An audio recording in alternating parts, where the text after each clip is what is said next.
우리 찬양대가 너무나 훌륭하게 잘 하셨습니다. 우리 뜨거운 박수로 함께 격려하십니다. 네, 고맙습니다. 임석웅 목사님께서 어제 저녁과 오늘 새벽 귀한 말씀 전해주셨습니다. 이제 두 번째 날 저녁 집회, 오늘 목사님께서 전해주실 말씀의 제목은 준비되었습니까? 입니다. 우리 옆에 앞에 뒤에 계신 분들에게 한번 이렇게 물어보시겠습니다. 준비되셨습니까? 준비되셨습니까? 준비되셨습니까? 자, 우리 목사님 나오실 때 오른손을 들어서 크게 할렐루야로 환영하십니다. 할렐루야!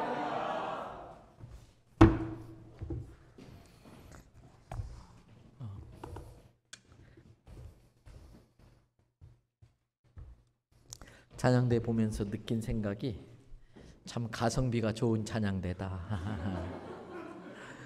숫자는 많지 않고 남자도 적도 않은 숫자가 아닌데 참 잘하시네요. 그리고 우리 지휘자의 뒷모습만 봤는데도 아주 열정이 느껴졌고, 피아노도 저는 뭐 문외한입니다만 보통 수준이 아니시더라고요. 오늘 새벽에도 반주하셨던 분도 그렇고 오늘도 그렇고 건반 터치가 그렇고 플루스로 거의 그 피콜로 같은 하이음을 내는 게 쉽지 않을 텐데 아주 또 고음도 내시고 중간에 퍼커션인가요? 똑딱똑딱 소리도 내시고 아주 멋진 찬양대입니다.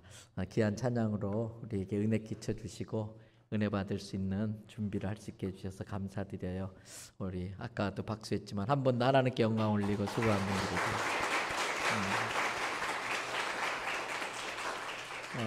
옆에 분에게 서로 축복하십시다. 참 잘 오셨습니다.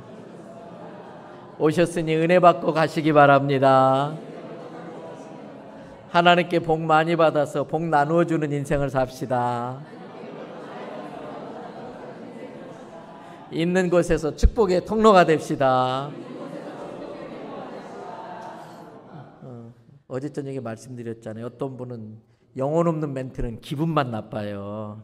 그러니까 진심을 담아가지고 옆에 분에게 있는 곳에서 축복의 통로가 되시기 바랍니다. 있는 곳에서 예수님 보여주며 삽시다. 올해가 가기 전에 한 성도가 한 영혼을 주께로 인도합시다. 할렐루야. 여러분들의 그 축복대로 선포한 대로 될 줄 믿습니다. 기독교는 말의 종교거든요. 이 말에 권세가 있거든요. 자꾸 선포해야 돼요. 그래서 옛말에도 우리 어르신들이 말이 뭐가 된다? 씨가 되는 거예요. 그러니까 종자씨를 자꾸 심어야 돼요. 축복의 말을 자꾸 심어야 돼요. 그래서 부부끼리도 또 자녀들에게도 자꾸 축복의 말을 그 마음에 심어 주셔야 됩니다. 이번 부흥회 준비하면서 또 아주 사랑하는 또 존경하는 친구 교회이기 때문에 마음의 부담이 많이 되지요. 그래서 계속 기도하는데 몇 가지 기도한 것 중에 하나가 어제도 말씀드렸습니다만, 이번 부흥회가 이 자리에 계신 분 한 분 한 분에게 부흥회 마치고 나면 나를 위해서 준비하신 부흥회구나, 맞춤형 부흥회가 되게 해달라고 기도했습니다. 여러분에게 나를 위한 부흥회, 나를 위한 맞춤형 부흥회가 되는 은혜가 있으시기 바랍니다. 그리고 오늘 이 시간에는 특별히 여러분 시간에 크로노스와 카이로스라는 게 있지요. 크로노스는 째깍째깍째깍 가는 물리시계예요. 물리적인 시간이에요. 근데 이 크로노스의 시간이 쌓이고 쌓이다 보면 어느 시점에 가서 압력이 꽉 차면 압력값이 빵 터지듯이 빵 터지는 그러한 시간이 있는데 그게 카이로스의 시간이에요. 저는 오늘 저녁 제가 전하는 말씀이 여러분들에게 이 카이로스의 놀라운, 그동안 크로노스의 시간이 응축되어졌다가 빵 폭발해져서 모든 문제가 한꺼번에 해결되는 은혜가 있게 되기를 축복합니다. 그래서 여러분 그 클루라고 그러지요. 막 엉켜져 있는 실타래를 어떻게 풀어야 될지 모르는데 그 꽃타래, 그 꽃 끄트머리, 그게 하나 딱 잡혀서 싹 잡아당기면 술술술술 풀리는 게 있어요. 또 우리가 퍼즐 맞히는 그림 조각 있잖아요. 다 맞췄는데 한 조각이 없어요. 그걸 잊어버린 거예요. 못 찾은 거예요. 볼 때마다 찝찝한 거예요. 근데 어느 날 그거 찾았어요. 딱 끼어서 그림이 완성되는 순간 모든 게 그냥 이 찝찝하고 우울했던 게 사라지는 것처럼 저는 오늘 이 저녁에 선포되는 하나님의 말씀에 그러한 능력이 있을 줄로 믿습니다. 그래서 주님, 제 삶에 이렇게 남에게 말하지 못하지만 아직도 뭔가 찝찝한 부분이 있고, 또 정말 내가 구원받았나? 구원받았다고 생각은 하지만 또 100% 확신이 드는 것 같지도 않고, 또 내 삶에 여러 가지 꼬인 문제들이 있는데 오늘 밤이 마치 그러한 클루, 그 실마리를 찾아내는 마지막 퍼즐 조각이 맞추어지는 그러한 은혜가 있게 해달라고 이 시간에 짧지만 한 1, 2분 정도라도 우리 반주 한번 해주시고 같이 기도하고 말씀 듣도록 하겠습니다. 함께 기도하겠습니다. 하나님 아버지, 많이 부족한 종이지만 이 귀한 호산나 교회 강단에서 하나님의 말씀을 전하려고 합니다. 이 말씀이 우리 성도들에게 하나님 이렇게 인생에 엉키고 설킨 여러 가지 실타래 같은 문제들이 한꺼번에 풀어지는 귀한 계기가 되게 하여 주시기를 원합니다. 우리 인생의 문제들의 마지막 그 해답처럼, 마지막 퍼즐 조각처럼 모든 것들이 완성되어지고 풀어지는 귀한 시간 되게 도우시옵소서. 그것이 이렇게 정서적인 문제이든 육체적인 문제이든 영적인 문제이든 인간관계의 문제이든 모든 것들이 한꺼번에 풀어지는 귀한 시간 되길 바랍니다. 이 시간 우리 성도들을 축복합니다. 은혜를 베풀어 주시옵소서. 예수님 귀하신 이름으로 기도드립니다. 하나님, 신앙 안에서는 결코 우연이 없고 하나님의 주권과 섭리 가운데 있는 줄 믿습니다. 오늘 이 시간에 내가 이 자리에 있다는 것이 은혜인 줄 믿습니다. 이 시간 선포되어지는 말씀이 내 인생에 마스터키 같은 역할을 하는 말씀 되게 도와주시옵소서. 너의 믿음대로 될지어다 하셨사오니 말씀 들을 때에 우리에게 믿음이 생겨나게 하여 주시기를 바랍니다. 하나님, 내게 있는 것들이 영적인 문제이든 정서적인 문제이든 육신의 질병에 관한 문제이든 또는 그게 재정의 영역의 문제이든 또는 인간관계의 문제이든 하나님께는 능치 못함이 없는 줄 믿습니다. 오늘 이 밤이 그런 모든 문제의 해결책을 얻는 시간 되게 도와주시옵소서. 이 시간 제가 여러분들을 위해서 기도하기를 원합니다. 육체 연약한 부분에 겸손한 마음으로 손을 얹으십시오. 마음 상한 분들이 있다면 마음에 가슴에 손을 얹고요. 또 사랑하는 누군가를 위해서 대신 기도받고 싶은 분도 가슴에 손을 얹으세요. 하나님, 이 종이 일일이 안수하지 못하지만 이 시간 예수님의 이름으로 모인 이곳에 예수님이 거룩한 영으로 함께 하시는 줄 믿습니다. 그 예수님께서 친히 성도들 한 분 한 분 머리 위에 손 얹어 직접 안수하실 때에 예수님의 손에 난 못자국에서 흘러나오는 보혈이 머리부터 발끝까지 덮여질 때에 모든 인생의 근본적인 문제들인 죄의 근원이 끊어지게 하여 주시고 아버지 하나님의 은혜만이 임하게 하여 주시옵소서. 우리 중에 늘 병약해서 육체의 연약함 때문에 어려움 겪는 분들이 있습니까? 예수의 이름으로 명하노니 강건해질지어다. 하나님, 의사도 어찌하지 못하는 질병으로 고질병으로 고생하는 사람이 있습니까? 그것이 혈관계통의 질병이든 신경계통의 질병이든 골근육계통의 질병이든 심지어는 하나님 우울증 같은 정서적인 질병이든 예수님이 십자가 지시기 전 채찍을 맞음으로 우리가 나음을 입었다고 하셨사오니 이 시간 치료되는 은혜가 있게 하여 주시옵소서. 한 번의 실수로 많은 물질을 잃고 재정의 어려움 겪는 분들이 있습니까? 은도 금도 주의 것인 줄로 믿습니다. 그 실패의 과정을 통해 우리가 배우고 깨달았사오니 다시 한번 기회를 주시고 다시 재기할 수 있게 하여 주시옵소서. 청지기로서의 사명을 감당할 수 있는 준비가 되었사오니 이제는 맡겨 주시옵소서. 사랑해서 결혼했는데 가정이 지옥 같은 가정이 된 가정이 있습니까? 예수님이 그 가정의 주인 되어 주셔서 가정이 천국 되게 하여 주시고 푸른 불밭 되게 하여 주시옵소서. 사랑이 많아지게 하여 주시고 감사가 많아지게 하여 주시옵소서.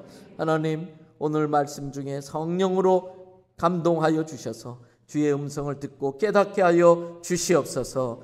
예수님의 존귀하신 이름으로 기도드리옵나이다. 아멘. 아멘. 할렐루야. 오늘 또 저와 여러분의 가정, 자녀 그리고 하는 모든 일들마다 하나님의 돕는 손길로 함께 하시길 주님의 이름으로 축복합니다. 여러분들은 다 예수님 믿는 분들이죠? 예. 예수 믿는다는 게 뭘까? 예수 믿는다는 게 뭘까? 오늘 본문인 아까 집사님이 읽으신 베드로 전서 3장 15절 말씀 스크린에 한번 올려주시지요. 거기에 보니까 예수 믿는다는 건 마음에 주를 삼는 거예요. 마음에 주를 삼는 건데 지금까지는 내가 주였어요. 지금까지 어떤 사람에게 돈이 주였어요. 그런데 삼는다는 것은 결단한다는 거예요. 결심한다는 거예요. 그래서 예수 믿는 것은 주인 바꿔치기예요. 주인을 바꾸는 거예요. 그래서 예수를 믿는 건 내 마음에 그리스도를, 예수를 주인으로 모시는 거예요. 예수 그리스도를 주인으로 모시면은 반드시 변화가 일어납니다. 그 사람의 삶의 모든 영역이 거룩해집니다. 이 거룩해진다는 걸 다르게 표현하면 예수님을 닮아가게 됩니다. 예수님의 성품, 예수님의 인격, 예수님의 언어, 예수님의 모습을 닮아가게 되는 거예요. 여러분, 귀신만 들려도 사람이 완전히 바뀌어버리잖아요. 그런데 예수 그리스도를 주로 모셨는데 안 바뀌었다? 그건 예수를 제대로 주로 모신 게 아닌 겁니다. 여기서 주로 모신다는 건 주인이라는 거예요. 내게 있었던 속한 모든 것들, 물질도 시간도 그전에는 내 것이었어요. 내가 주인 노릇했어요. 내가 주인이니까 내가 마음대로 결정하면 됐어요. 근데 예수 믿는 것은 주인을 바꾼 거예요. 때문에 내 돈이 아니고 예수님의 돈이에요. 내 시간이 아니고 예수님의 시간이에요. 때문에 나의 주인이신 예수님이 쓰라고 하는데 돈을 쓰고 시간을 쓰고 바뀌는 거예요. 그게 거룩이에요. 그러면서 예수 믿고 나서 바뀌는 것 중에 가장 먼저 나타나는 현상 중에 하나가 언어의 변화입니다. 그래서 사도행전 2장을 보면 오순절날 마가의 다락방에 성령이 확 임하니까, 물론 그 당시에 디아스포라라고 그래서 박해를 피해가지고 각지에 흩어졌던 사람들이 6월절만 되면 예루살렘에 와서 예배를 드리게 되는데, 세월이 흐르다 보니까 자기 언어를 잊어버리고 각 나라의 말을 하게 돼요. 그래서 성령의 강력한 역사로 외국에도 한 번도 나가보지 않은 예수님의 제자들이 평생 배워보지 못했던 언어로 막 복음을 전하게 됩니다. 자기 나라의 말로 복음을 듣고 깨닫고 예수 믿게 하려고. 그와 같은 의미에서 예수 그리스도를 믿으면, 성령을 받으면 가장 먼저 변화되는 게 말입니다. 언어가 바뀝니다. 그래서 이 언어가 긍정적인 언어로 바뀌고, 감사의 언어로 바뀌고, 위로의 언어로 바뀌고, 축복의 언어로 바뀌고. 그러면 가장 먼저 눈치채는 사람들이 주변 사람입니다. 너 달라진 것 같다. 사람이 갑자기 달라지면 죽는다고 그러던데 너 죽을 병 걸렸냐? 가장 먼저 눈치채는 사람들이 내 주변 사람이에요. 그러면 그 사람들이 궁금해지는 거예요. 아니, 어떻게 저 상황 속에서도 감사하며 살 수 있지? 아니, 어떻게 저 지경에서도 용서가 가능하지? 아니, 어떻게 저런 상황에서도 웃을 수가 있지? 내 언어 속에서 그 사람들이 내가 변화된 걸 느끼는 거예요. 그러면서 궁금해지면 우리에게 묻게 돼요. 야, 어떻게 그 절망적인 상황 속에서도 너는 그렇게 감사하며 소망을 잃지 않고 살 수 있어? 너희 안에 있는 소망에 관한 이유를 묻는 사람들이 생겨요. 여러분, 예수 그리스도를 내가 진짜 제대로 믿으면 직장 동료, 가족들, 특별히 내 아내, 내 남편, 내 부모, 내 형제가 왜 저렇게 달라졌을까 궁금하게 만드셔야 돼요. 가장 먼저 여러분의 입술의 언어부터 축복의 언어로 바뀌기를 축복합니다. 감사의 언어로 바뀌시기를 바랍니다. 믿음의 언어를 선포해야 돼. 그 말이 씨가 되기 때문에. 그래서 오늘 말씀에 뭐라고 그랬어요?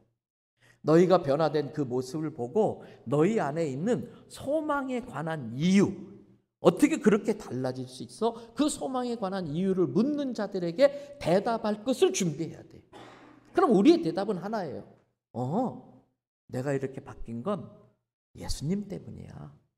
그리스도를 내 마음에 주로 모시고 났더니 그때부터 근심, 걱정, 염려가 사라지고 그냥 나도 모르게 내 삶이 바뀐 건 하나도 없는데도 불구하고 그냥 감사한 마음이 들어. 그냥 고마워. 나도 어떻게 설명하기 힘들어. 예수 그리스도를 내 마음에 주로 모셨더니 내가 그렇게 막 생각이 바뀌고 마음 씀씀이가 달라지고 잠도 잘 자고 이렇게 달라졌어. 소망에 관한 이유를 대답할 수 있도록 준비해야 되는 거예요. 준비해야 되는 거예요. 그런데 여러분, 무조건 예수만 믿으면 돼. 요즘 시대는 그런 시대가 아니에요. 성경은요, 덮어놓고 믿으면 안 됩니다. 성경은 열어놓고 믿으셔야 돼요. 덮어놓고 믿으니까 이단에 빠지는 거예요. 성경을 열어놓고 읽으면서 그러한가 묵상하면서. 그래서 저는 가끔 성도들에게 그런 이야기 합니다. 생각하지 않고 사는 게 죄다. 하나님께서 우리에게 주신 놀라운 축복 중에 하나가 생각하는 법이에요. 생각하면서 사는 거예요. 내가 이렇게 살면 나의 미래는 어떻게 될 건가? 내가 이렇게 운동 안 하고 살면은 3년 뒤에 내 몸은 어떻게 될 건가? 내가 이렇게 물질을 사고 싶은 거 막 쓰면은 나중에 내 재정 상태가 어떻게 될 건가? 생각하지 않고 사는 게 죄예요. 아이 목사님, 아무리 그래도 그렇지 생각하지 않고 사는 게 죄라는 게 너무 과한 표현 아닐까요? 좀 이따 이야기하겠습니다만 사단이 하와를 꼬십니다. 야, 이 선악과 먹어. 그럼 네 눈이 밝아져서 네가 하나님처럼 될 거야. 그때 하와가 조금만 생각해 봤더라면, 한 3분만 생각해 봤더라면 정말 이 사단의 말이 맞을까? 이 선악과에 대해서 하나님이 남편을 통해 뭐라고 말했지? 조금만 생각했다면 우리 인생이 달라졌을 거예요.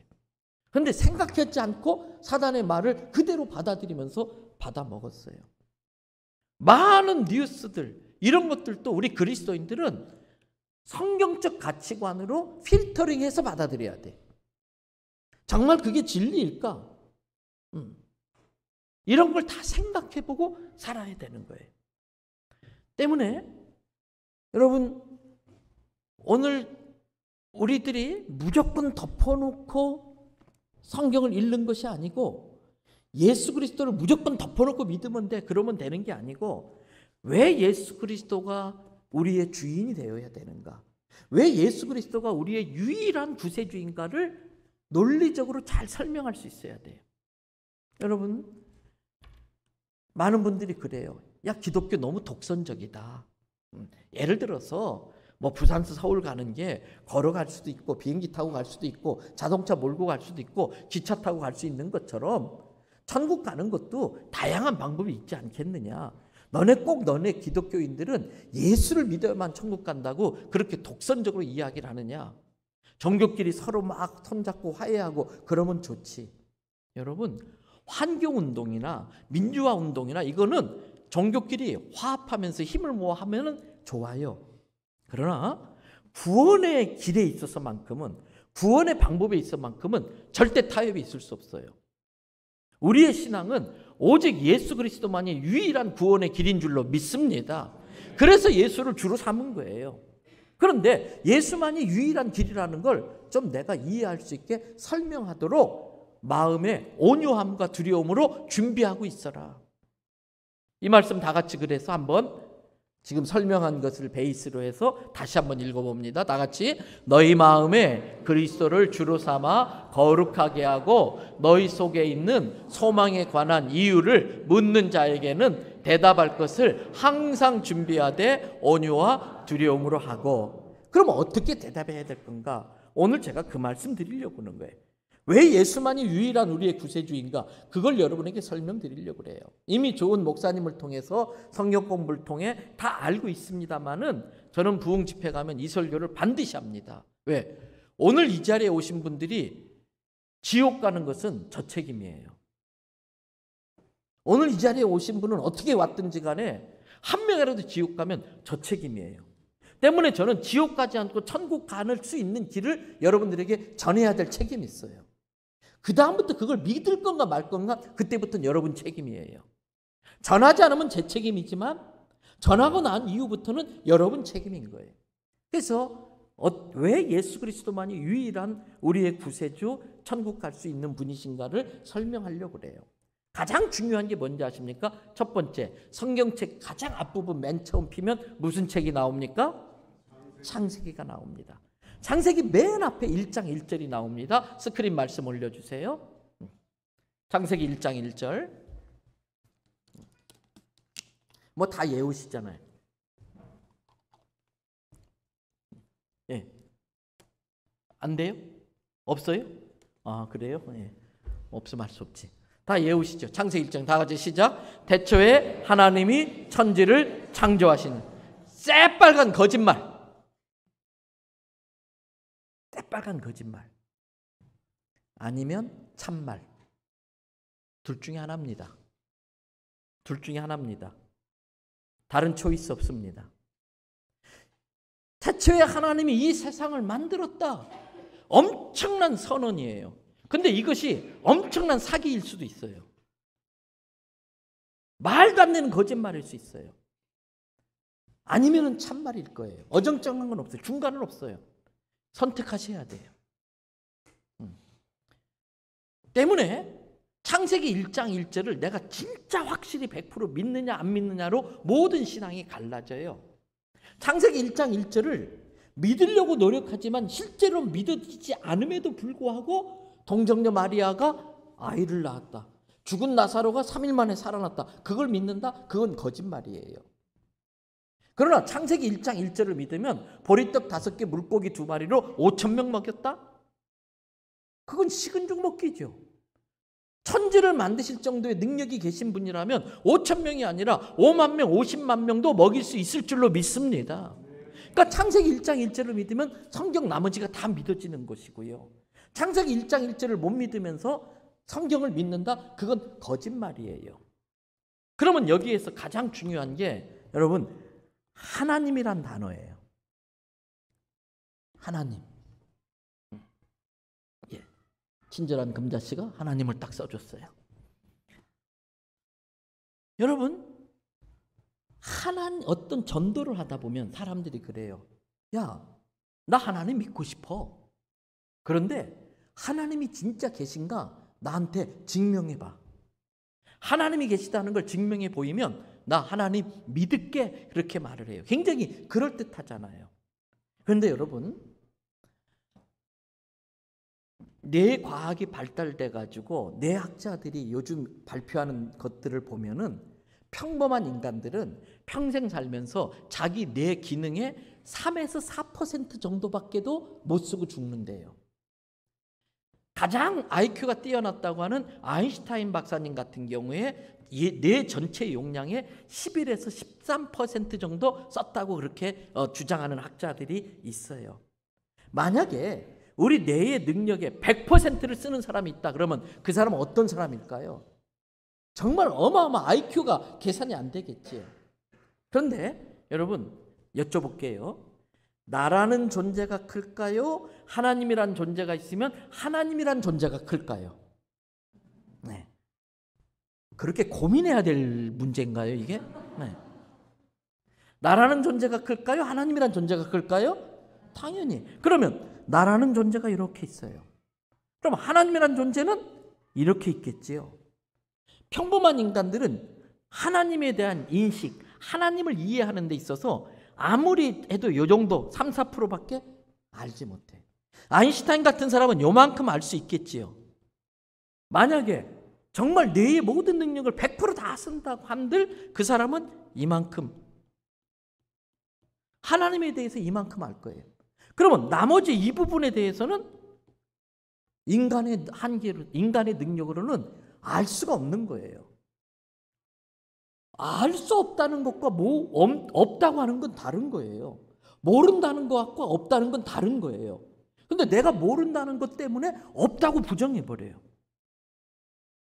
그러면서 그 하나님을 내가 이해할 수 있도록 증명해봐라. 그래서 옛날 우리 윤리 시간이나 철학 시간에 신존재 증명이라는 거 배워요. 뭐 정반합법 증명, 산담론법적 증명, 존재론적 증명, 뭐 양심론적 증명 이런저런 증명을 해요.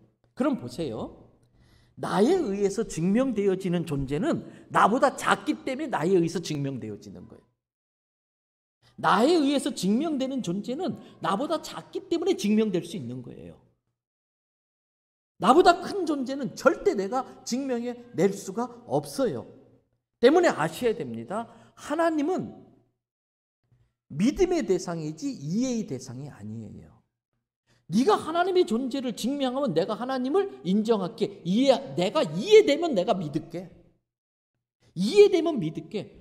이해되는 건 믿음이 필요 없어요. 이해된 건 수용해야지요. 받아들여야지요. 이해된 것조차도 수용 안 하는 것 자체는 그것은 무식한 거고 고집이지요. 때문에 하나님은 이해의 대상이 아니라 믿음의 대상이에요. 때문에 성경은 하나님의 존재를 증명하려고 하지 않습니다. 하나님을 선포할 뿐입니다.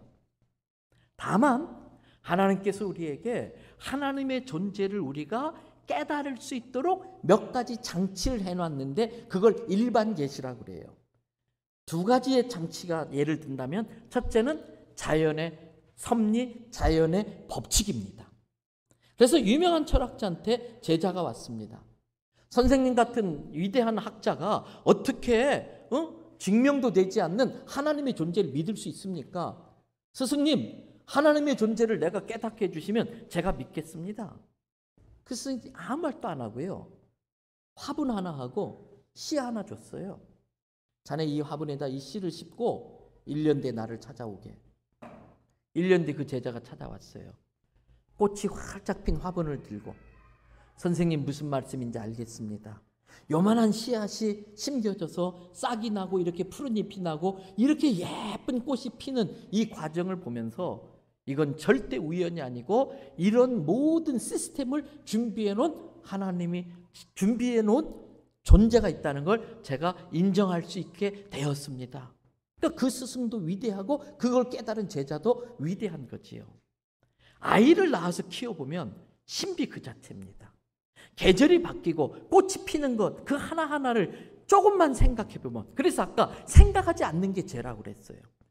이 자연의 모든 섭리를 생각해보면 얼마나 이게 계산적이고 공학적이고 얼마나 치밀한지 몰라요. 모든 생명의 시작은 광합성에서 시작되는 거 아시지요? 이 얇은 이파리 속에 빛 에너지를 물질화시키잖아요. 그 햇볕이 그 이파리에 쪼여지면서 거기에서 작용이 광합성 작용이 일어나가지고 열매들이 맺어지고 물질화되어지잖아요. 엄청난 공장 메커니즘이 그 잎사귀 안에 들어있잖아요. 그런 걸 이제 연구하면서 이게 저절로 되는 게 아니구나. 두 번째 장치가 양심이에요. 양심을 통해서 하나님에 대해서 어렴풋이 우리로 하여금 깨닫게 만들어놨어요. 그러나 그건 희미하게 알 뿐이에요.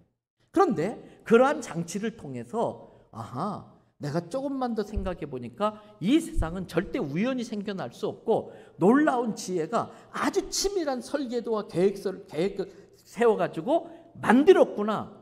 이걸 인정하고 그걸 만드신 분, 그걸 있게 하신 그분을 내가 믿기로 결심하면 그런 사람에겐 하나님께서 특별히 자기를 드러내 주시는데 그걸 특별 계시라고 그래요. 자연의 법칙이나 양심이나 이런 것은 일반 계시예요. 그러나 일반 계시는 완벽하게 하나님의 존재를 알 수 없지만 겸손하게 내가 이해할 수 없는 영역에 정말 이 모든 걸 있게 하시는 분이 계시겠구나. 내가 그분을 믿어야겠다. 그 순간 그분이 자기를 우리에게 짠하고 드러내 주시는데 그게 특별 계시예요. 그 특별 계시의 엑기스가 말씀이에요. 그래서 요한복음 1장에 보면 태초에 말씀이 계시니라 이 말씀인 하나님이시라. 요한복음 1장 14절에 말씀이 육신이 되어 우리 가운데 거하시니 그분에게 아버지의 독생자의 영광과 은혜와 진리가 충만하더라.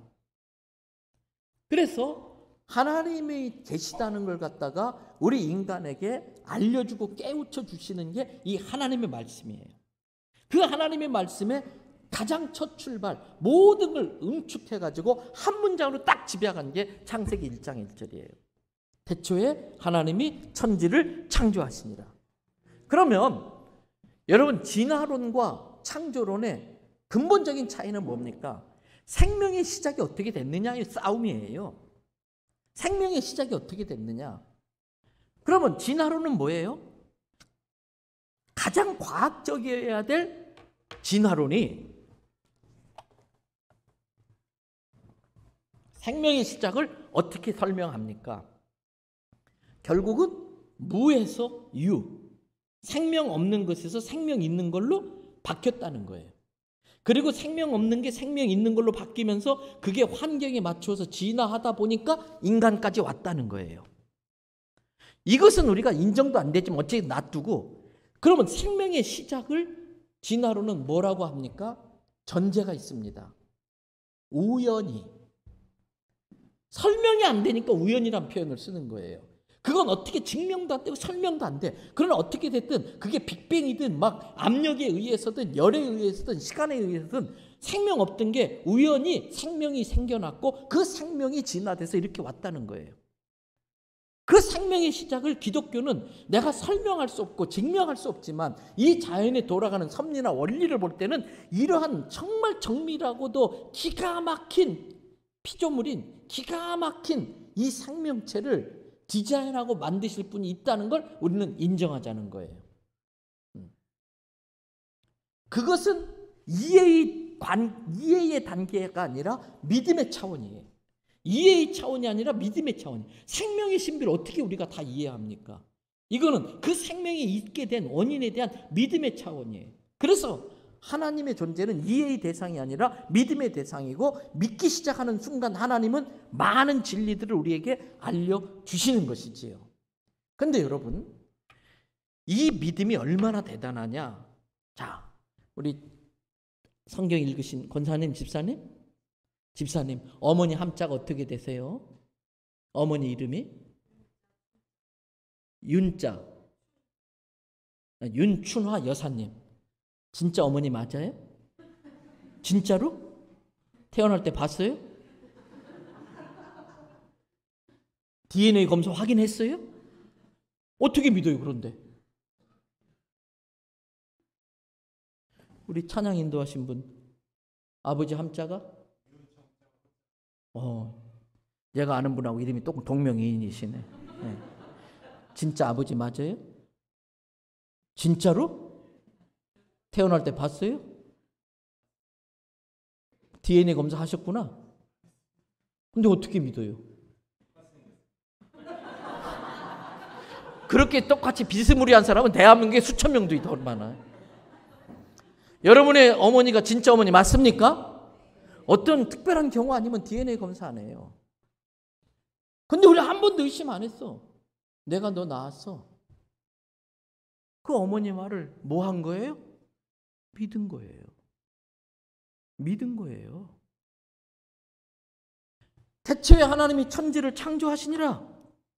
여러분, 이거 어떻게 지워지나? 여기 있구나. 네. 이거 안 쓸래. 괜찮아. 원래는 제가 그렇구나. 되게 똑똑하다. 원래 제가 칠판 가지고 이 강의, 오늘 저녁 강의예요. 설교라기보다는. 여러분, 특별한 법적인 문제가 없는 한은 우리가 DNA 검사도 안 하고 단지 내가 너 낳았어, 너 엄마야, 그걸 믿어요. 그러면 하나님이 태초에 하나님이 천지를 창조했다. 성경은 항상 읽을 때 개인화시켜야 돼요. 이 창세기 1장 1절을 개인화시키면 이 천지에다가 누굴 집어넣어야 되냐? 나를 집어넣어야 돼. 나를 지으셨다는 거예요. 때문에 부모님은 생명의 창조자가 아니라 생명의 전달자입니다. 우리도 생명을 잘 부모에게 물려받아서 이 생명을 자식에게 물려주는 역할을 해야 돼요.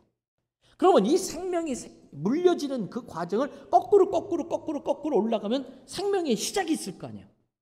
진화론은 그게 우연이라고 말하는 것이고, 우리는 그 생명의 시작이 하나님이 창조했다고 믿는 거예요. 그러면 내가 너 낳았어, 어머니의 말을 믿는 순간 어머니와 나 사이에 촌수가 생겨. 모자지간이라는 촌수가 생겨. 때문에 하나님이 나를 창조했다는 걸 믿는 순간 하나님하고 나 사이에 촌수가 생겨. 하나님은 나의 뭐가 되는 거예요? 아버지가 되는 거예요.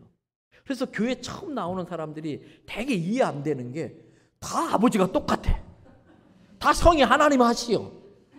그래가지고 나이가 많으나 적으나 형제님, 자매님, 요만한 녀석이 나이 많은 장모님한테 형제님 그러고 있어. 왜? 아버지가 똑같으니까. 그 믿음이 하나님과 우리 사이의 관계를 맺어주는 거예요. 그 믿음이 하나님이 아버지가 되고 하나님의 자녀가 되는 줄 믿습니다. 그러니까 이 기독교는 믿음의 종교. 이 믿음이 얼마나 큰지 몰라요. 그러면서 하나님이 천지를 만드신 이유는 뭘까? 하나님이 우리를 창조하신 이유는 뭘까? 여러분, 부모들의 가장 큰 보람, 가장 큰 행복은 뭔지 아세요? 자식이 잘 되는 거예요. 자식이 잘 되는 거예요. 제가 서울에 정말 잘 사는 분 집 초대를 갔어요. 성북동에 있는데요.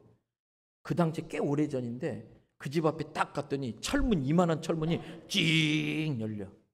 갔더니 차가 6대가 서 있는데 롤스로이즈부터 시작해가지고 뭐 지프차 해가지고 뭐 하고 개가 4마리 있는데 세파트, 도베르만, 불독, 뭐 진돗개 이놈이 웡웡웡 짖어대는데 계단 올라가니까 잔디가 쫙 있고 앞에 그 야경이 기가 막힌 거예요. 그 집에 들어갔더니 그 당시 어떤 아주머니가 딱 옆에서 비닐장갑 끼고 음식을 딱 하는데 요즘은 흔합니다. 목사님, 이게 조금 전에 전라도 완도에서 온 전복입니다. 목사님, 이게 강원도에서 온 송이버섯입니다. 맛있어. 그러면서 그분이 하시는 말씀이 이 집이 방송국에서 드라마 촬영하려고 2번이나 빌려가지고 촬영한 집이래요. 목사인데도 불구하고요. 난 언제 이런 집에서 한번 살아보나 부럽더라고요. 막 그런 음식을 딱 먹고. 근데 음식 딱 먹고 다 치우고 차를 마시는데 그 나이 많으신 그 네 분이 갑자기 제 앞에 눈물을 뚝뚝 흘려요. 왜 그러시나 당황했어요. 그러면서 실은 목사님, 기도 부탁하려고 모셨습니다. 그래서 자식 이야기를 하는데요. 자식 이야기를 하는데 조금 전에 그렇게 부러웠던 게 하나도 안 부러워. 불쌍해. 불쌍해. 그 집 자식 이야기를 들으니까. 여러분, 부모의 가장 큰 보람은 왜 이민은까지 와서 이 고생을 하느냐? 내 새끼 잘 될 수만 있다면 이런 고생은 난 얼마든지 하겠다는 거예요. 그러니까 하나님도 마찬가지예요. 우리를 만드신 가장 큰 목적은 우리가 서로 위로하고 사랑하고 축복하고 격려하고 감사하고 죽어도 아멘 안 하고, 하나님이 우리를 만드신 이유는 서로 위로하고 감사하고 축복하고 격려하고, 이걸 한 단어로 행복이라고 그래요. 그걸 신앙적 용어로 천국이라고 그래요.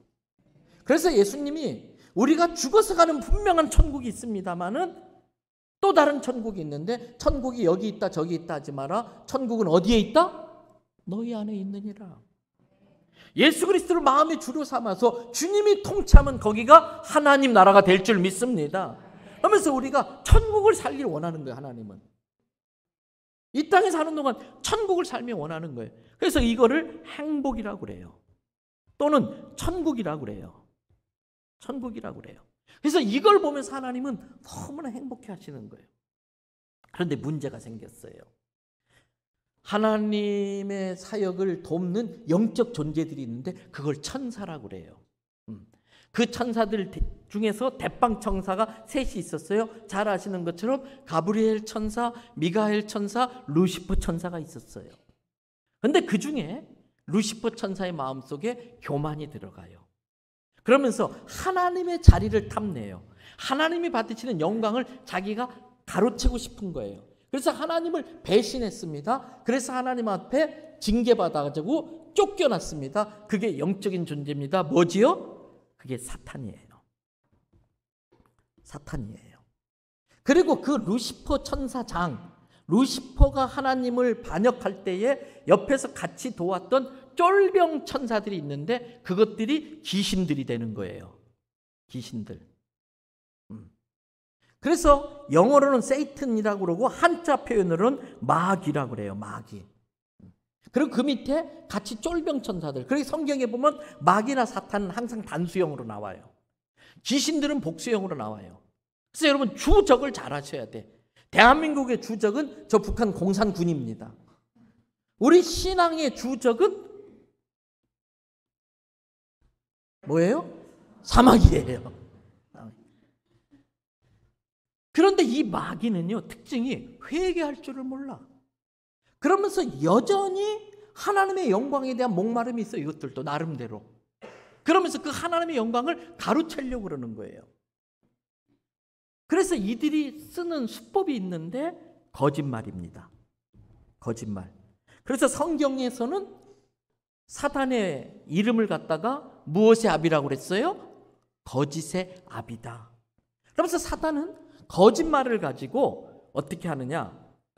하나님한테 사단이 직접 대들면은 게임이 돼요, 안 돼요? 상대가 돼요, 안 돼요? 이건 깨갱하잖아요. 안 되는 거 알아. 그런데도 포기를 안 해. 그러면서도 하나님의 영광을 가로채고 싶으니까 하나님은 상대가 안 되니까 누구를 공격하느냐? 하나님의 자녀를 공격해요. 하나님의 자녀인 나를 공격해요. 그때 나를 공격할 때 쓰는 수법이 거짓말이에요. 첫째는 유혹합니다. 둘째는 협박합니다. 협박합니다. 그러면 제사는 뭐예요? 거짓말 잘하잖아요. 내가 죽은 네 아비의 영혼이야. 내가 죽은 네 조상의 영혼이야. 그래가지고 거짓말로 변장하고 와가지고 하나님께만 절해야 될 것을 중간에 절 받아 먹는 거예요. 하나님께만 영광과 경배와 찬양을 올려야 되는데 중간에 마귀들이, 이 귀신들이 거짓말하고 와가지고 하나님의 영광을 다 가로채는 게 제사예요. 그래서 실은 절 받고 영광과 존귀와 찬양 받으실 분은 하나님밖에 없는 줄로 믿습니다. 그것을 거짓말로 가로채는 게 사단의 전략이에요. 거짓말이에요. 그러면서 이제 사단이 인간을 유혹할 때 어떻게 하느냐? 이제 배웠어. 나도 넘어가는 법 배웠어요. 사단이 거짓말로 인간을 유혹하고 협박한다고 그랬잖아요. 가장 첫 번째 사단의 거짓말이 어디에 나오느냐? 방송실 준비되면 올려주세요. 창세기 3장 5절이에요. 창세기 3장 5절. 예. 창세기 3장 5절. 좋은 말로 할 때 빨리 옮기세요. 자, 4절부터 5절 다 같이 읽습니다. 뱀이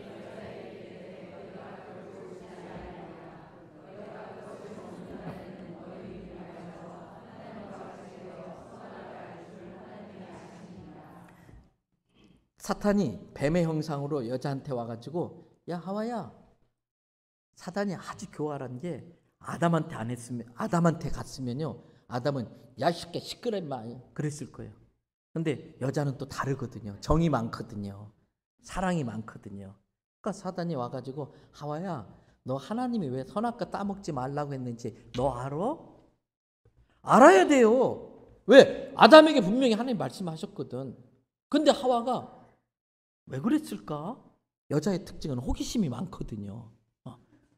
야, 그것도 몰라?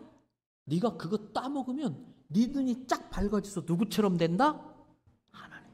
이게 하와의 영성이에요. 모든 인간에게는 하와의 영성이 있어요.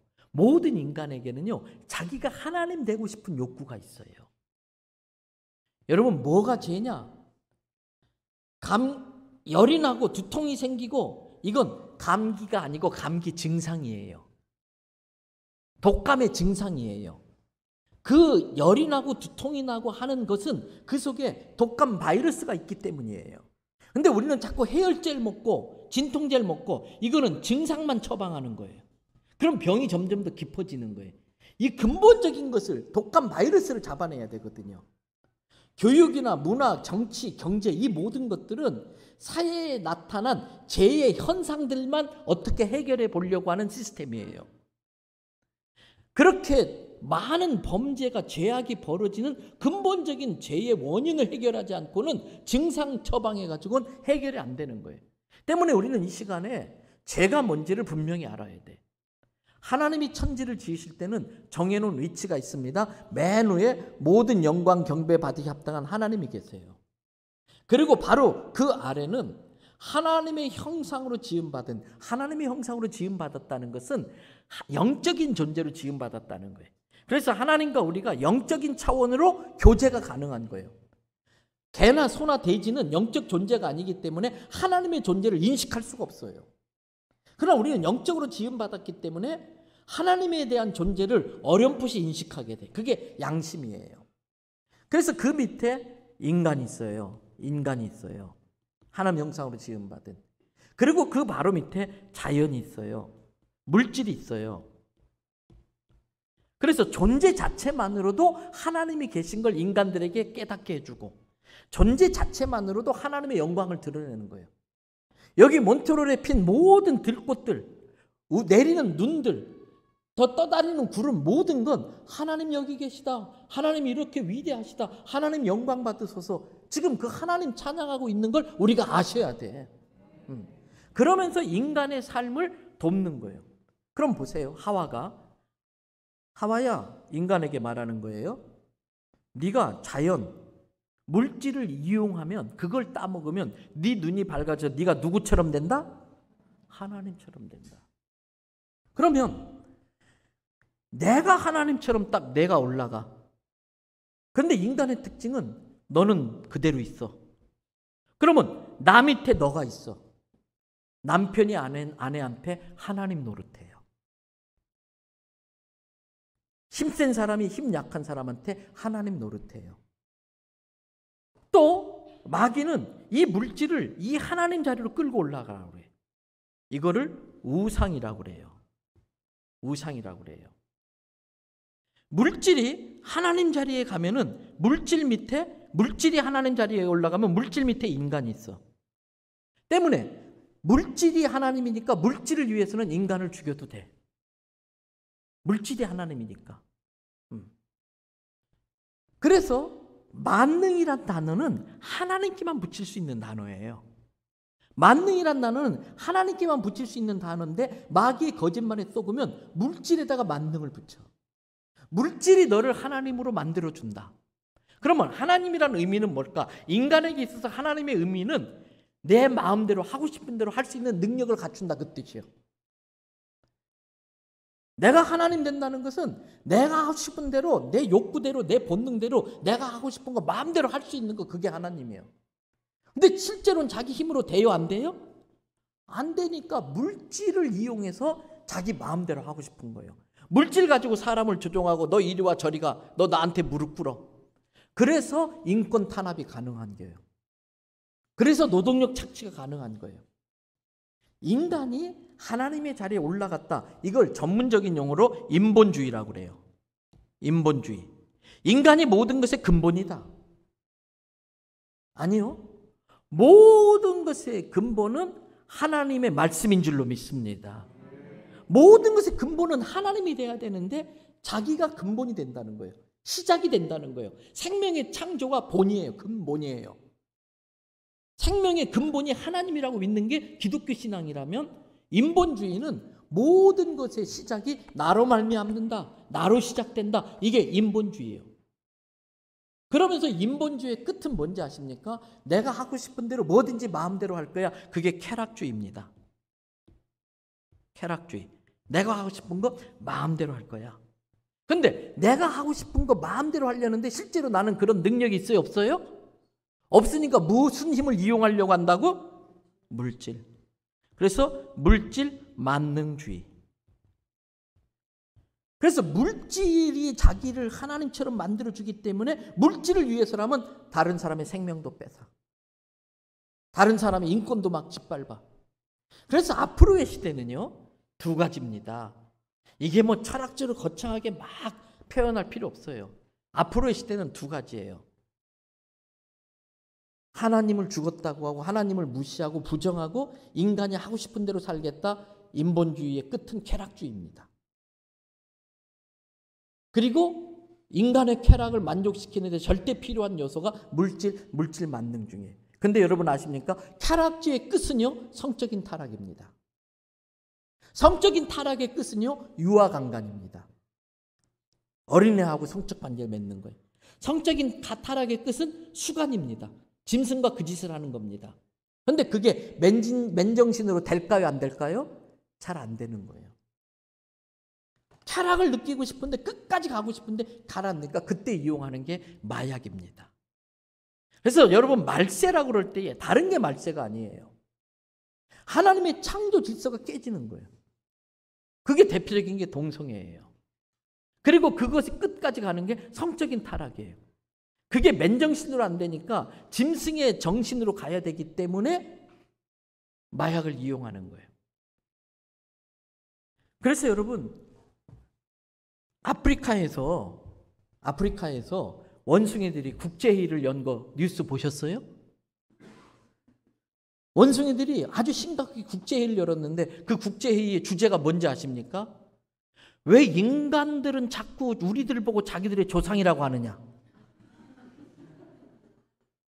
만약에 인간들의 주장대로 인간들이 우리 원숭이의 후손이라면 저런 짓을 할 리가 없을 것이다. 그래서 여러분, 우리가 어떤 사람 욕할 때 어이구 저 짐승 같은 놈 그러잖아요. 그 말을 짐승들이 들으면 굉장히 모욕적으로 느낍니다. 왜요? 짐승은요, 장난삼아 사람 안 죽여요. 짐승은 장난삼아 그런 성적인 장난 안 쳐요. 짐승은 본능에 충실해요. 하나님이 만든 창조 질서에 정확히 충실해요. 그러나 우리 인간은 자기가 하나님인 줄 알고 하나님이 정한 창조 질서를 막 깨버려요. 지가 막 하나님 노릇하면서. 그래서 여러분, 생물학적으로 따지면 인간은 하나님이 흙으로 창조하셨기 때문에 소나 돼지나 말이나 인간이나 생물학적으로 메커니즘이 똑같다니까요. 먹고 소화시키고 배설시키고, 지렁이도 먹고 소화시키고 배설시키고, 돼지도 똑같고 말도 똑같고 사람도 똑같아. 사람을 맨 마지막에 만들었으니까 어떤 피조물보다도 가장 월등해. 하나님의 창조 능력이 여기에 집약돼 있어요. 그래서 어떤 짐승도 따라오지 못하는 능력을 인간은 발휘하고 있어요. 대단하잖아요. 이 모든 시설들이. 이 인터넷 같은 거 정말 대단하잖아요. 이런 걸 막 만들어내다니. 이게 다 하나님의 창조 능력을 받았기 때문에 그런 거예요. 그런데 인간과 짐승의 가장 다른 점은 사람을 만들어 놓고 마지막에 하나님이 다른 피조물과 다른 딱 한 가지 사람의 코에다가 생기, 살아있는 기운을 넣었어요. 그래서 사람이 뭐가 됐다? 생명, 영적인 존재가 됐다는 거예요.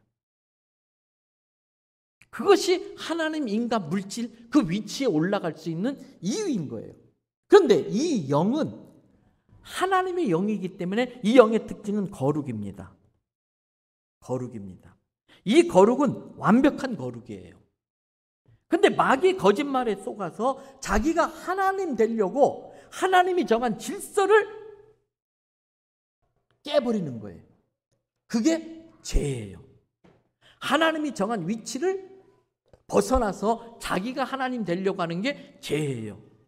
그럼 아까 베드로전서 3장 15절 말씀에 너희가 그리스도를 마음의 주로 삼아, 내가 하나님의 자리에서 주인 노릇하다가 이제 이 말씀을 듣고 복음을 듣고 아, 나는 하나님의 피조물이구나, 나는 근본적으로 하나님이 될 수 없구나, 그리고 다시 하나님의 자리에 예수 그리스도를 모시는 거, 그게 신앙생활이에요. 그게 창조 질서로 회복되는 거예요. 내 가정에도 아버지가 하나님이 아니고 내 회사도 돈 많은 사장이 하나님이 아니고 정말 창조주 하나님을 믿는 사람들이 예수 그리스도를 주로 모시고 살면 그 회사도 그 가정도 천국 될 줄 믿습니다. 그러면서 아까 이 정한 위치를 이제 서로 하나님 되려고 하다 보니까 뭐가 벌어지느냐? 경쟁이 시작돼요. 서로 막 끌어내리는 거예요. 내가 하나님 되려고 하면 막 끌어내리고 끌어당기고 막 서로 짓밟고 죽이고, 거기에서 시기, 다툼, 미움, 증오, 원망, 불평, 스트레스, 노화. 아까 하나님이 우리를 만드신 목적이 감사하고 위로하고 격려하고 사랑하고 축복하고 그 단어, 그것을 한마디로 행복이라고 그랬어요. 그걸 보는 하나님은 기쁘신 거예요. 그러라고 우리를 만들었는데 이 인간들이 지가 하나님 되겠다고 서로 그냥 짓밟고 물어뜯고 시기하고 질투하고 미워하고 원망하고 막 서로 살인하고 강간하고, 그걸 한 단어로 불행이라고 그래요. 그걸 신앙적인 용어로 지옥이라고 그래요. 그래서 연결이 끊어졌대요.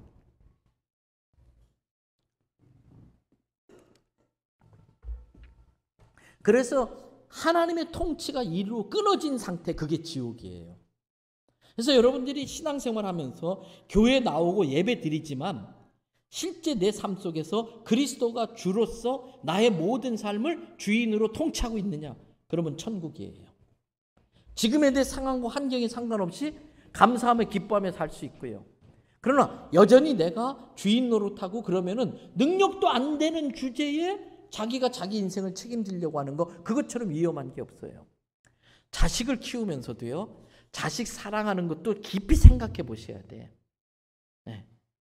능력도 안 되는데 자식한테 하나님의 노릇을 해주려는 부모들이 있어요. 하나님의 역할을 가로채려는 것은 자식을 불행하게 만드는 거예요. 우리가 기도해주고 도와줄 건 있지만 선을 지켜야 돼. 내 자식에 대한 하나님의 디자인이 있어요. 내 자식을 향한 하나님의 계획하심이 있어요. 그것을 우리가 존중하고 그걸 인정해드리고 그걸 찬양해드려야 돼.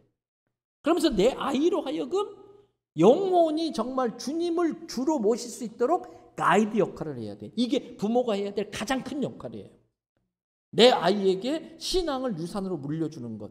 그렇지 않으면 내 아이가 엄청난 재벌이 돼도 여전히 지옥을 살아요. 왜 그 대단한 스타들이 왜 자살을 합니까? 너무 괴로운 거예요. 이 지옥 같은 삶이. 그러니까 스스로 목숨을 끊고 그러는 거 아니겠어요? 자, 그래서 이렇게 지옥에 사는데 하나 물어볼게요. 내 자식이 잘못해가지고 지옥에 갔어요. 막 시기, 질투, 원망하다가 지옥에 갔어요. 그런데 내가 빼올 능력이 있어요. 능력이 있으면 빼옵니까? 안 빼옵니까? 빼옵니다. 오늘 새벽에 말씀드렸지요. 아브라함의 이야기하면서 믿음이 없어가지고 애굽에 식량 구하러 갔다가 바로한테 와이프 빼앗길 뻔했는데 하나님이 개입해가지고 겨우 그 위기를 모면하잖아요. 그때 하나님께서 바로를 혼내요. 바로는 아브라함이 사라를 자기 아내라고 밝히지 않았기 때문에 저 여자를 자기가 취해도 되는갑다 싶어서 데려갔는데 거짓말 같지 않은 그러나 거짓말인 그 아브라함이 잘못했는데 하나님이 바로를 야단치잖아요. 바로의 집안에 재앙을 내리잖아요. 이유는 간단해요. 내 새끼 문제에 있어서만큼은 옳고 그름이 없어요. 무조건 부모는 자식 편인 거거든요. 때문에 하나님께서는요, 내 자식이 잘했든 잘못했든 지옥에 갔다 할지라도 무조건 빼오시는 게 부모예요. 무조건 내 새끼 편이고 무조건 빼오는 거예요. 우리에게는 능력이 없어서 못 빼오지만 하나님은 우리를 지옥에서 빼낼 능력이 있는 걸 감사하시기 바랍니다. 그런데 문제는 하나님은 두 가지 속성이 있어요. 완전한 사랑의 하나님이시면서 동시에 완전한 공의의 하나님이세요. 이 두 개가 똘똘 뭉쳐진 분이 하나님이세요. 그래서 내가 아무리 죄 가운데 있어도 무조건 나를 용서하는 게 완전한 사랑이에요. 아무리 흉악한 죄를 저질렀어도 무조건 용서하는 게 완전한 사랑이에요. 그런데 무조건 용서하면 무엇과 충돌이 일어나느냐? 완전한 공의와 충돌이 일어나요. 그래서 무조건 용서를 못해. 왜? 완전한 공의가 깨지면 하나님이 안 되는 거예요. 예를 들면 이런 거예요. 어느 마을에 진짜 공정한 공의로운 재판장이 있어요. 그래서 이 재판장은 정말 모든 걸 공정하게 판결을 내려. 근데 어느 날 자기 아들이 잘못해서 들어왔어. 그러니까 이 판장이 야, 넌 내 아들이니까 내가 봐줄게. 그러면 그 다음부터 그 마을 사람들이 그 재판장을 공정한 재판장으로 인정할까요? 안 할까요? 인정 안 하죠. 지 새끼라고 봐줘? 공의로운 재판장이 알았더니 순 엉터리네. 그러니까 하나님은 완전한 공의의 하나님으로 모든 인간에게 존재하셔야 되거든요. 때문에 아무리 우리가 하나님이 사랑하는 자녀라 할지라도 우리를 무조건 죄에서 용서해주고 지옥에서 감옥에서 꺼내오면 하나님의 공의가 깨져버리면 이 세상은 난리가 나는 거예요.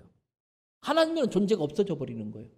그 때문에 하나님의 완전한 사랑과 하나님의 완전한 공의를 동시에 다 만족시킬 방법이 필요한 거예요.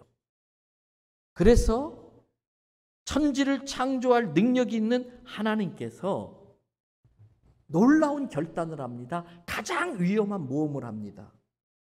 천지를 지으실 만한 그 대단한 하나님이 추위에도 취약하고 더위에도 취약하고 세균에도 취약한 사람의 몸에 자기를 가두세요. 하늘의 영광을 버리고 인간의 몸으로 이 땅에 오셔요. 말씀이 육신이 되어 우리 안에 거하시니 그분 안에 독생자의 영광이 가득하고 그분이 누구시라고요? 예수 그리스도예요. 그래서 육신을 입고 왔기 때문에 우리가 겪는 모든 시험과 모든 유혹은 다 받으세요. 다만 차이가 있다면은 그분은 그 시험에 넘어가지 않아요. 그래서 정말 우리의 죄가 용서받기 위해서는 성경에 죄의 싹은 뭐라고 그랬어요? 사망이다. 모든 죄의 값은 생명으로만 갚을 수가 있어요. 그래서 우리가 죄를 지으면은 그 죄의 값으로 우리 생명으로 지옥에 가는 거예요. 그래서 우리의 죄값을 지불해 주기 위해서는 죄값을 지불할 필요가 없는 깨끗한 생명이 필요해요. 제 어머니가 저를 정말 사랑하셔요. 근데 제가 잘못해가지고 죽을 죄를 지었어. 사형을 받게 됐어. 그랬더니 우리 어머니가 너무 안타까우면서 재판장님 나는 살 만큼 살았고요. 우리 아들은 앞으로 살 날이 많은데 우리 아들이 죽을 죄 지은 거 잘 압니다. 그런데 우리 아들 이대로 죽게 할 수 없습니다. 제가 대신 죽으면 안 될까요? 재판장 입장에서 너무 안 됐으니까 어머니의 마음 알겠습니다. 그리고 어머니의 생명을 내 대신 죽게 할 수 있을지 모르겠어요. 그러나 하나님 입장에서 볼 때는 어머니도 죄인이에요. 그렇기 때문에 어머니의 생명은 자기 죄값밖에 지불 못해요.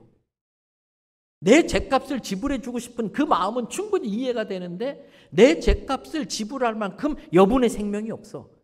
자기 생명은 자기 죄값밖에 지불 못해. 그래서 이 생명의 죄값을 대신 지불할 생명이 필요했기 때문에 하나님께서 사람의 방법으로는 죄가 유전되기 때문에 사람의 방법이 아니라 하나님의 특별한 방법, 거룩한 영, 성령으로 남자를 알지 못하는 처녀 마리아의 몸을 빌려서 이 땅에 죄값 지불할 필요 없는 깨끗한 생명이 탄생했으니 그분이 곧 예수 그리스도시더라는 거예요. 그래서 예수님을 우리가 뭐라고 표현하느냐? 대신 속한다는 건 한자예요. 지운다는 뜻이에요. 없앤다는 뜻이에요.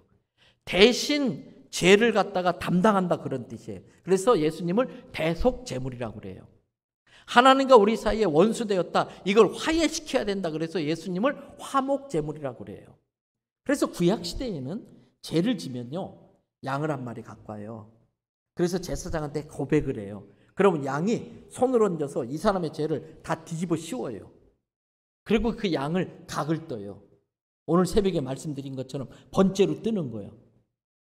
예리한 칼로 산채로 껍질을 벗기고 긴 칼로 내장을 산채로 심장 벌렁벌렁 끄집어내고 머리로 지은 죄, 발로 지은 죄, 팔로 지은 죄 각을 다 떠가지고 불태우면 이 연기가 올라가면 아 임서공의 죄를 대신 뒤집어 쓰고 죽었구나. 그래서 그 죄를 용서해. 근데 그 다음에 또 죄를 안 지어야 되는데 또 죄를 지어. 죄 지을 때마다 계속 대속제물로 바쳐야 되는 거예요. 그래서 하나님이 이거 안 되겠다. 우리 자식들 너무나 불쌍하다. 우리 자식들 너무 고생시킨다. 이거 단번에 해결해야겠다. 그래서 영원한 효력 있는 단 한 번의 제사, 그걸 영단번의 제사라고 그래요. 그 제사를 하나님이 우리에게 은혜로 주셨어요. 그게 요한복음 1장 29절에 나와요. 요한복음 1장 29절 말씀 띄울 수 있으면 띄워주세요. 네. 요한복음 1장 29절 몇 개 중간에 건너뛰었어요 말씀. 네. 자, 다 같이 읽어봅니다. 시작. 이튿날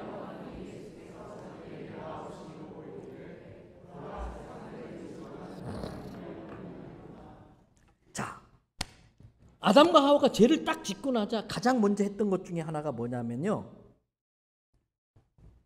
숨는 거였어요. 죄로부터 도피하는 거예요.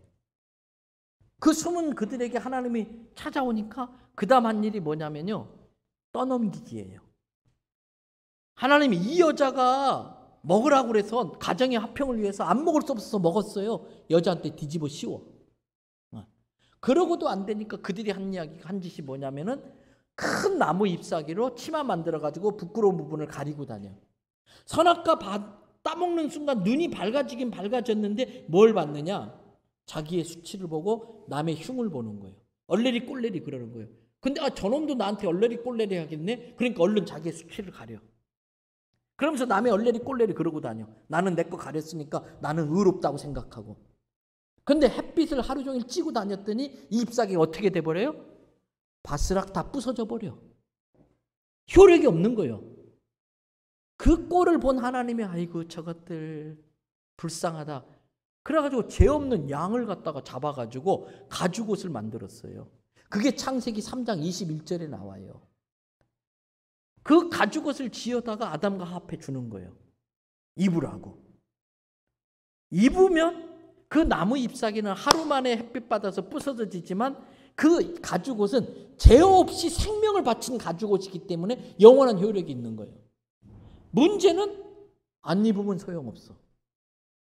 가죽옷을 하나님이 지어주지만 입는 건 자기가 해야 돼. 왜? 영적 존재이기 때문에, 인격적인 존재이기 때문에 하나님 너 이거 안 입어? 막 윽박지를 입히면은 하나님이 우리를 인격적으로 대하는 게 아니에요. 우리를 하나님의 형상으로 지었다는 건 인격적으로 지은 존재이기 때문에 가죽옷까지는 만들어 줄 수 있는데 입는 건 우리가 결정해야 돼. 선악과 아예 없애버리면 좋지. 선악과가 없으면 인간이 인간 아니에요. 인간은 하나님의 영적 하나님의 피조물, 하나님의 형상으로 지음받았다는 건 자기가 스스로 결정할 수 있는 자유의지가 있다는 뜻이에요. 그 자유의지를 옳은 일에 쓸 건가 죄 짓는 일에 쓸 건가 내가 결정하는 거예요. 그 결정권을 하나님이 내려버리면 그건 로봇이에요. 프로그래밍 딱 해가지고 너는 사랑만 하면서 살아, 너는 착한 일만 하며 살아. 여러분 그건 로봇이지 인격적 존재가 아니에요. 그래서 이 선악과라는 건 내가 인격적인 존재로 스스로 결정한다는 것을 알려주는 장치예요. 그걸 무시하는 것은 내가 하나님을 부정한다는 뜻인 거예요. 그러니까 가죽옷을 갖다 줘도 안 입으면 그만인 거예요. 그래서 예수님이 오셔가지고 우리에게 영원한 가죽옷을 지어 입히신 거예요. 여기까지가 하나님이 하신 일이야. 구원받을 수 있는 장치는 다 해놓은 거예요.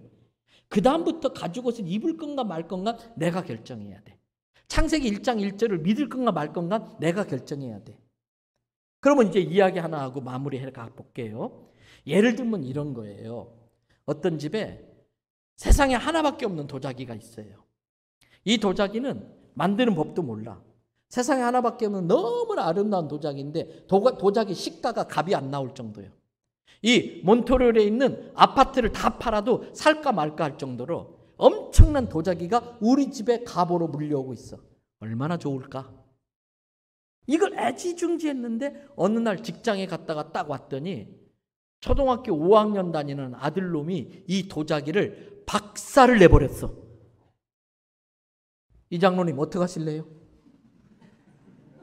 내 아들이 그래서 어떡하실래요? 참 사람 좋게 웃고만 있어. 어떡하실래요? 강한 체벌이 어떻게? 강한 체벌 어느 정도? 구타 어느 정도? 뒤질 때까지? 저도 마찬가지예요. 야 이놈아 이게 어떤 도자기인데 이걸 깨면 어떡해? 막 화가 나지요. 뚜껑 열리지요. 그러니까 패지요. 맞죠 당연히.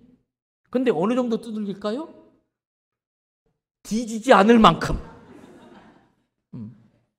그리고 이제 집 방으로 부르는 거예요. 야, 이 녀석아, 이게 어떤 도자기인데 그걸 깨면 어떡하니? 그러면서 아까는 아빠가 너무 화가 나고 흥분해서 좀 심하게 때렸다. 미안하다. 그런데 이왕 도자기 깨진 거 어떡하냐? 도자기가 너무나 아깝지만 그래도 아버지한테는 도자기보다 네가 더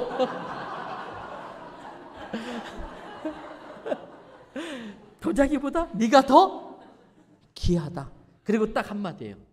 이제 앞으로 다시는 이런 일로 너한테 책임을 묻지 않겠다. 도자기 깬 모든 죄를 내가 용서하마. 상황 끝. 상황 끝.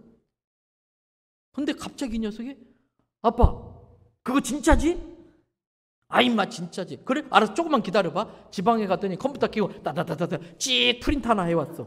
그래 아빠 사인해. 뭔데? 각서. 아빠 이 장로 누구누구는 아들 누구누구한테 앞으로 절대 도자기 끈 것에 대한 제 책임을 묻지 않는다. 각서. 아빠 공증 받으러 가자.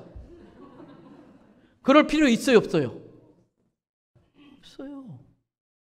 내가 너 너무나 사랑해. 저 도자기보다 더 사랑해. 저 도자기 아깝지만 그래도 너랑 바꿀 순 없어. 네가 비록 도자기 깼어도 넌 내 아들이라는 게 변함없어. 내가 너 도자기 낀 거 무조건 용서해. 믿으면 되는 거예요. 아버지 사인 필요 없어. 각서 필요 없어. 믿음으로 말미암아 구원받는 걸 깨달으시기 바랍니다. 믿음으로 죄 용서받는 거예요. 이미 하나님 용서하신 거예요. 그런데 이 녀석이 가만히 이야기하더니 근데 아빠 실은 그게 내가 깬 게 아니고 저 옆집에 누구누구랑 놀러 왔다가 걔가 깼어. 그때 아버지 눈이 띵그러져. 야 이놈 새끼 그럼 진작 말을 해야지. 야 걔네 집 어디야? 가자.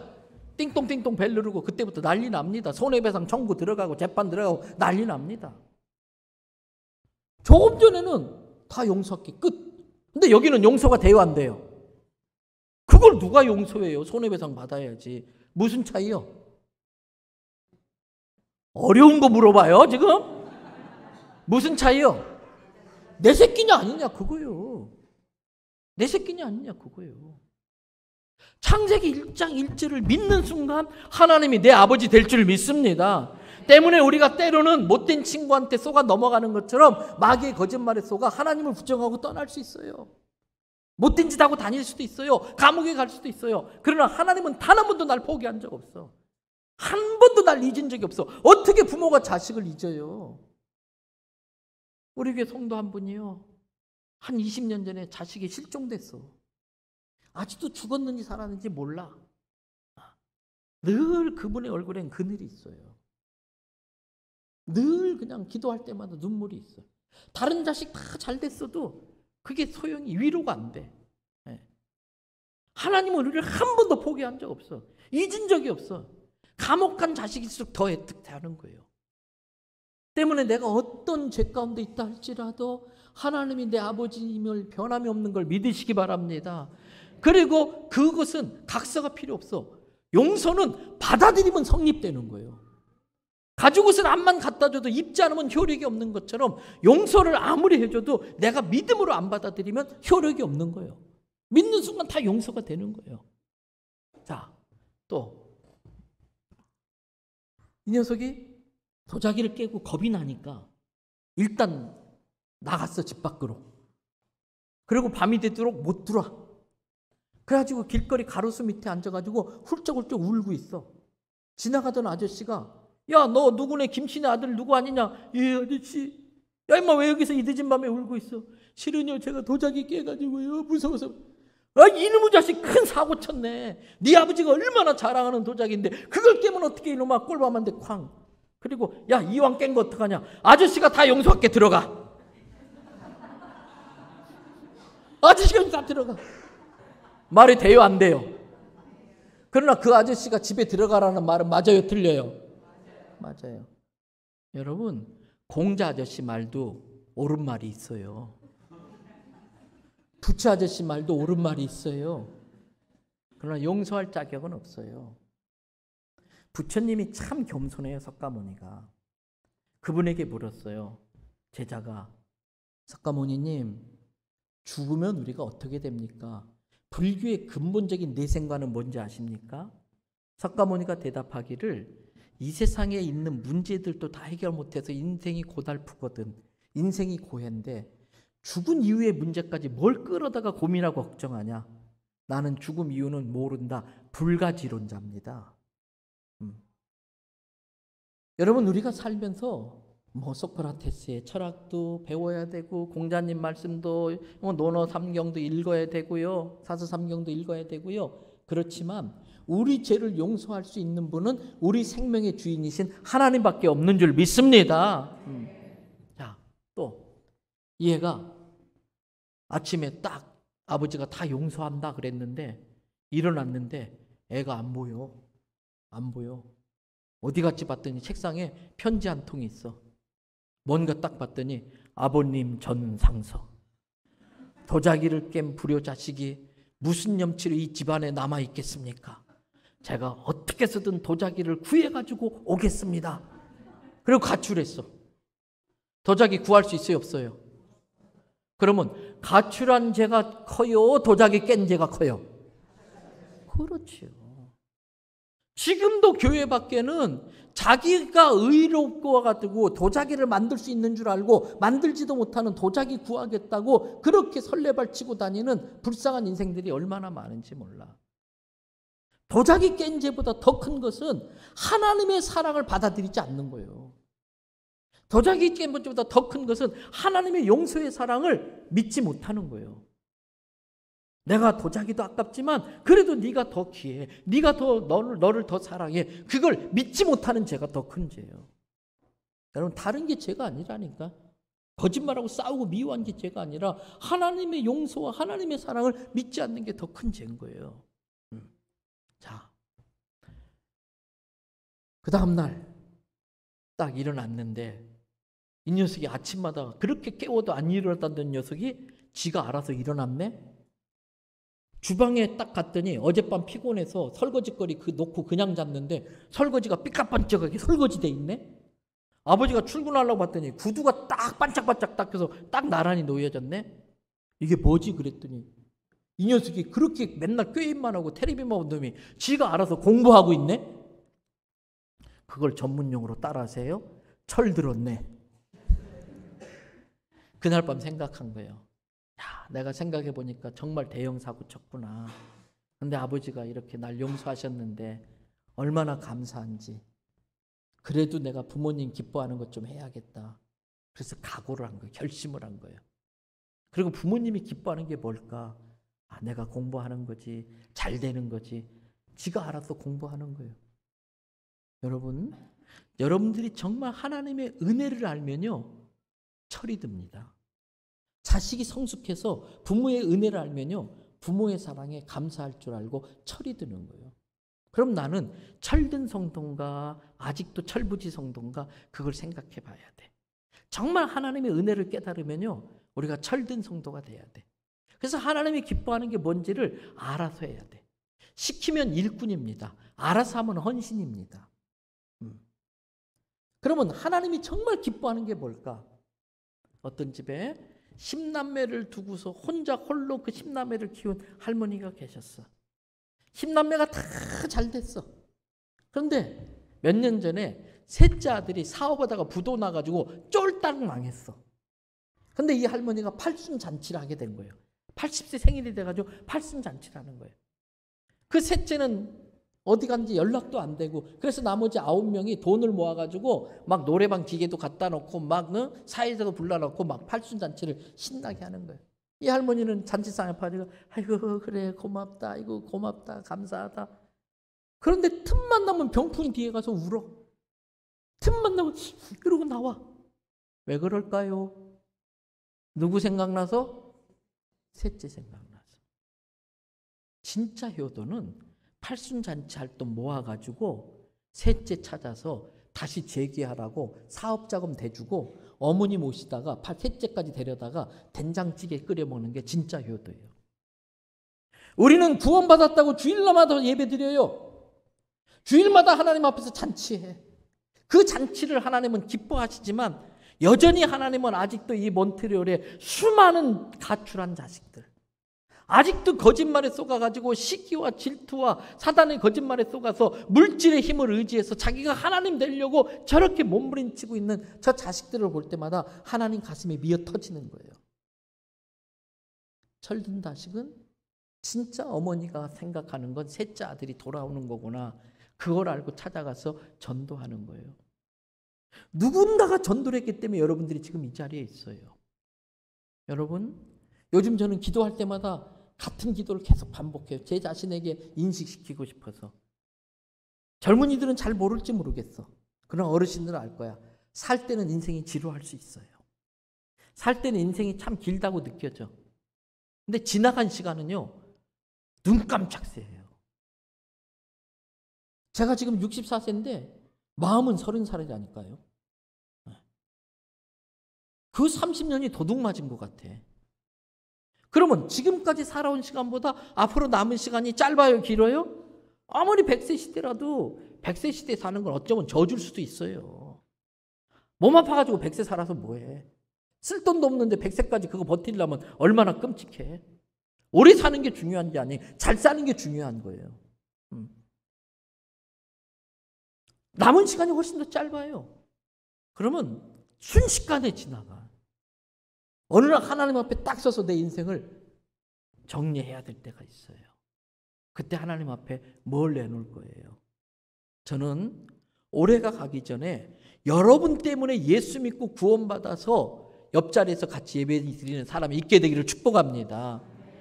너희가 그리스도를 마음의 주로 삼아 거룩하게 되고 너희 안에 있는 소망에 관한 이유를 묻게 만들어야 돼.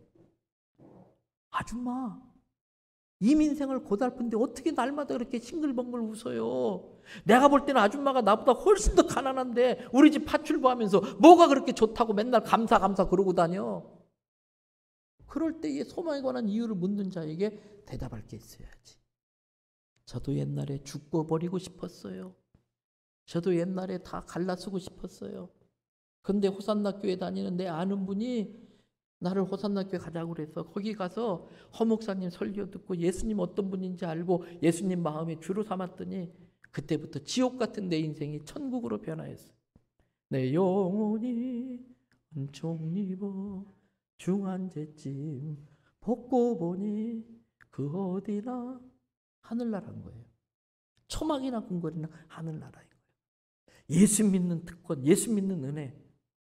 오늘 또 천국을 누리며 사시기 바랍니다.